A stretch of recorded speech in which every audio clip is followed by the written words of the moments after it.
So you mentioned the sports psychologist you worked with earlier in America. Who was that, and can you explain some of the things you got out of that?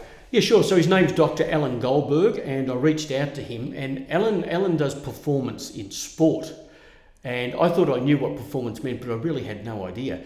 He simplified it for me, and he talks a lot about where sport or business, and business is sport, you've got to have an outcome and you have to perform whatever you're doing. And he was talking about if you've got all the tools in you, you don't have to worry about the outcome.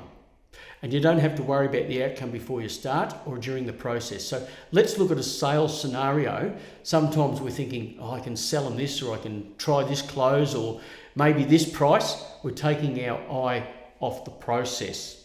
So Alan would say, get all the tools you need for selling and just focus on the process. Don't worry about the outcome. And if you do the process right, the outcome will look after itself. So here's an example, Trent. If we're looking at performance in salesmen. Now, a lot of salesmen are very good, but I'd like to challenge salespeople with this one, talking about the back of the brain and the front of the brain. If you put words that go to the back of the brain, you can close the person down with hormones known as cortisol.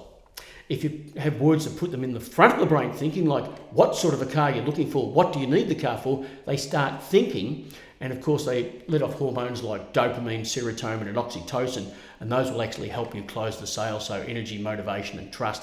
They're the three products we might need to use in that scenario. But the problem is, as salesmen, do we actually do work to improve ourselves so our performance like that lifts? So as a salesman, think about, where could I improve? Maybe do a course on psychology, sports psychology. Just understand a little bit more how people think more, and that will lift your performance. And you'll actually focus more on the performance and not the outcome, and the customer will feel better too.